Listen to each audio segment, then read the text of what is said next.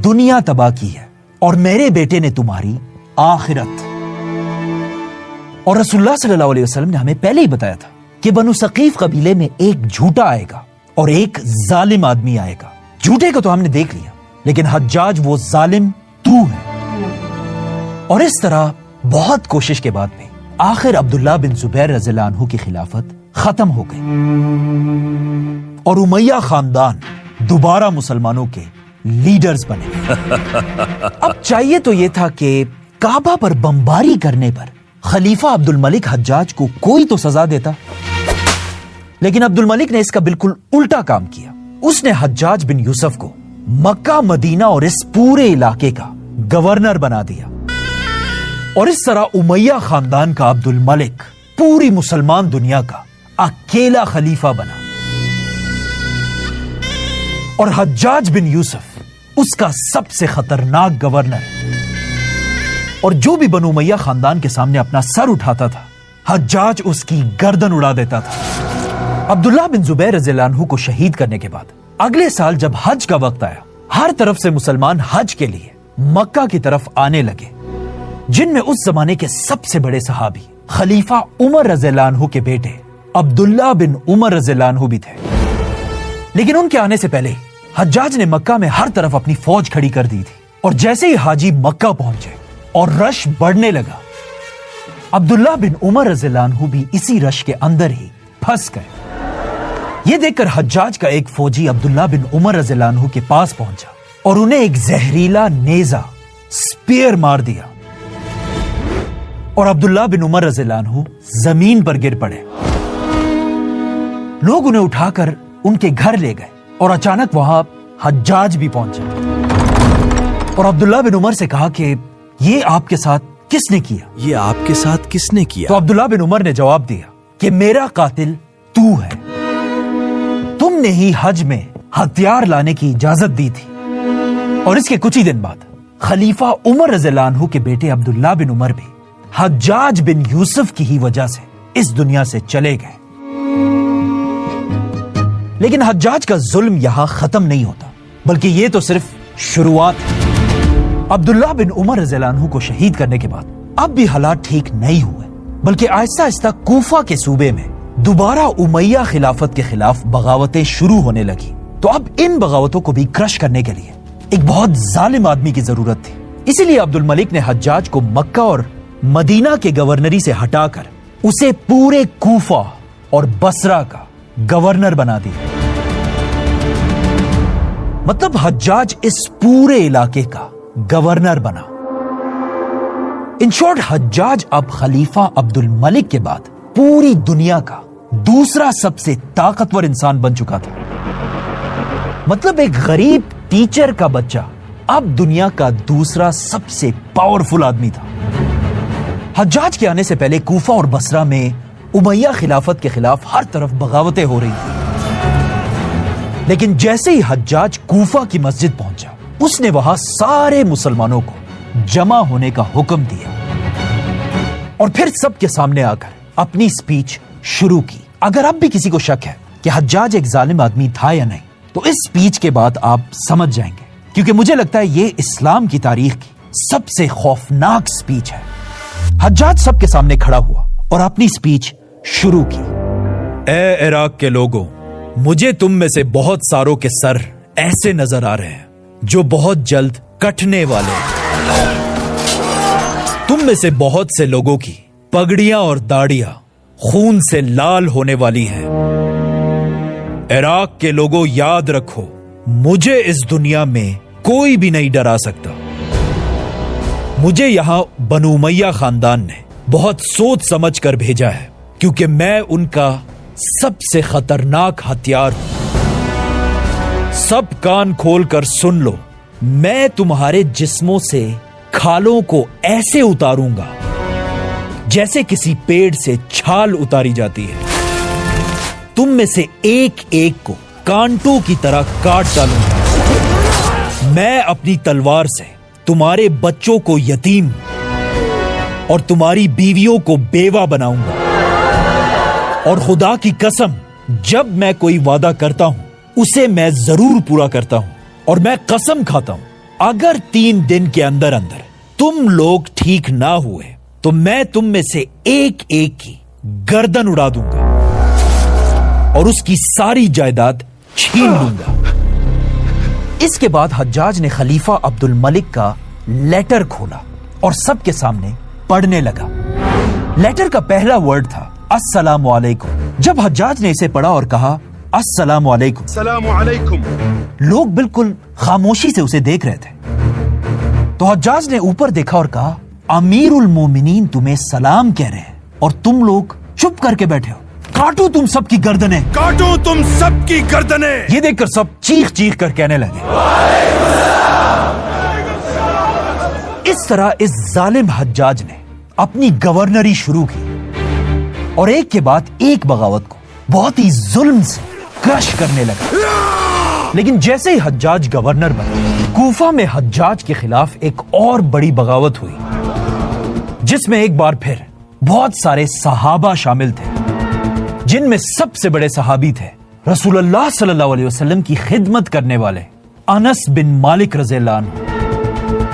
یہ بغاوت ایک بہت بڑی بغاوت تھی، لیکن لوگ چاہے جتنی بھی کوشش کر لیں، ایک ظالم اور خونی جنرل کو اس کی کرسی سے ہٹانا کوئی آسان کام نہیں ہوتا۔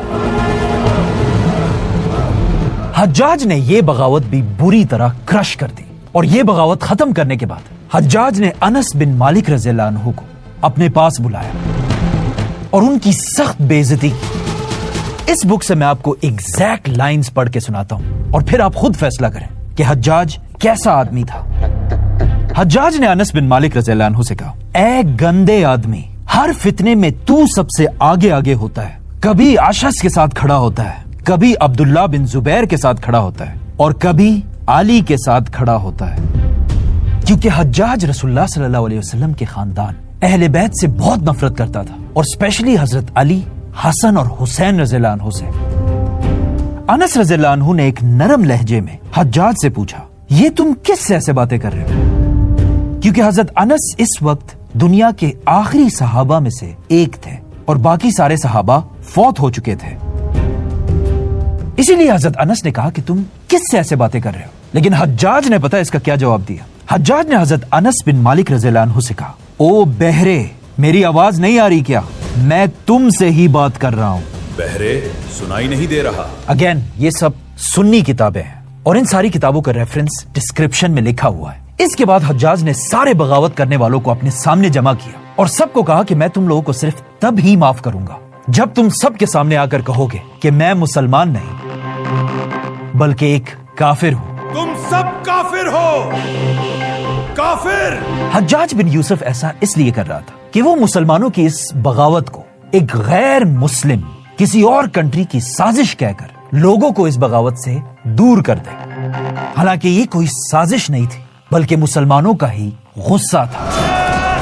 باغیوں نے ایک لمبی لائن بنائی اور ایک ایک کر کے حجاج کے سامنے پیش ہونے لگے اور ہر ایک حجاج کے سامنے آ کر کہنے لگا کہ میں کافر نہیں مسلمان ہوں۔ میں تو ایک مسلمان ہوں۔ اور حجاج ہر ایک کی گردن کاٹنے لگا۔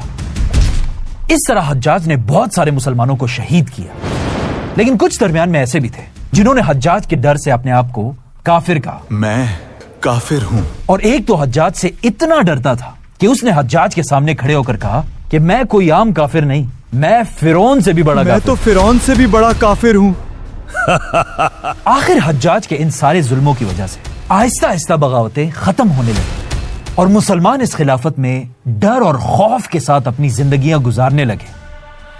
تو اب جب بغاوتیں ختم ہو چکی تھی تو ایک بار پھر مسلمانوں کی ایمپائر کا سائز اور بھی بڑھنے لگا اور اسی دور میں حجاج کے ایک بھتیجے نے پہلی بار ہندوستان پر حملہ کیا اور پہلی بار سندھ کو فتح کیا جس کا نام تھا محمد بن قاسم۔ اور اسی دور میں مسلمانوں نے پہلی بار یورپ پر حملہ کر کے اسپین کو بھی فتح کیا۔ حجاج بن یوسف کی پوری زندگی میں ایک ایسا اچھا کام تھا جس کی وجہ سے کچھ لوگ اسے ایک ہیرو سمجھتے ہیں، اور وہ تھا قرآن کے عربی رائٹنگ کے اوپر اعراب لگانا، مطلب زبر، زیر، پیش وغیرہ، جسے آج تک لوگ پڑھتے ہیں۔ لیکن کچھ سکولرز ایسے بھی ہیں جو کہتے ہیں یہ کام حجاج نے نہیں بلکہ اس سے پہلے ہی ایک مسلمان سکولر نے کیا تھا۔ یہاں پر امام زہابی کہتے ہیں کہ اگر حجاج نے یہ کام کیا بھی ہو تب بھی قیامت کے دن حجاج کا یہ اچھا کام اس کے گناہوں کے سمندر میں ڈوب جائے گا۔ آخر 22 سال تک مسلمانوں پر ظلم کرنے کے بعد حجاج کی زندگی کے آخری دن قریب آئے، لیکن جانے سے پہلے حجاج نے ایک اور بہت بڑے نیک مسلمان کو بری طرح شہید کیا تھا، سعید بن جبیر۔ اور کہا جاتا ہے اس نیک مسلمان نے مرنے سے پہلے حجاج کو آخری بد دعا یہ دی تھی کہ اللہ کرے میں حجاج کے ہاتھوں سے مرنے والا دنیا کا آخری مسلمان بنوں، اور ایگزیکٹلی ایسا ہی ہوا۔ اس کے صرف 1 مہینے بعد حجاج ایک بہت خطرناک بیماری سٹمک کینسر سے بہت ہی دردناک موت مرا۔ مرنے سے پہلے حجاج نے ایک شعر پڑھا تھا جس کا مطلب کچھ یوں ہے، یا اللہ، مجھے پتا ہے کہ پوری دنیا کے مسلمان یہ چاہتے ہیں کہ میں مرنے کے بعد جہنم کی آگ میں ہمیشہ ہمیشہ کے لیے جلتا رہوں، لیکن انہیں تیری رحمت کا کیا پتا کہ تو کتنا معاف کرنے والا ہے۔ مطلب اتنے ظلم کرنے کے بعد بھی، بڑے بڑے صحابہ کو شہید کرنے کے بعد بھی، لاکھوں بے گناہ مسلمانوں کو مارنے کے بعد بھی، اور کعبہ پر بمباری کرنے کے بعد بھی حجاج اب بھی جنت جانے کا سپنا دیکھ رہا تھا۔ لیکن جب حسن بصری تک یہ بات پہنچی تو انہوں نے کہا واہ، حجاج چاہتا ہے کہ وہ زندگی بھی اپنی مرضی سے گزارے اور آخرت بھی اپنی مرضی سے گزارے۔ خیر، جتنا حجاج سے دنیا کے مسلمان نفرت کرتے تھے اتنا ہی حجاج سے بنو امیہ کے شہزادے محبت کرتے تھے۔ حجاج کی بیٹیوں کی شادی امیہ خاندان کے شہزادوں سے ہوئی تھی۔ بنو امیہ کے بادشاہ اپنے بیٹوں کے نام حجاج رکھتے تھے اور انہوں نے مرنے تک حجاج کو اپنا سب سے بڑا گورنر بنایا تھا۔ لیکن پورے بنو امیہ خاندان میں ایک ایسا آدمی تھا جو اس حجاج بن یوسف سے نفرت کرتا تھا اور حجاج کے ان ظلموں کے بارے میں ہمیشہ بولا کرتے تھے، اور آف کورس وہ کوئی اور نہیں، وہ تھے اسلام کی تاریخ کے پہلے مجدد، اسلام کے فیوچر خلیفہ عمر بن عبد العزیز۔ سبسکرائب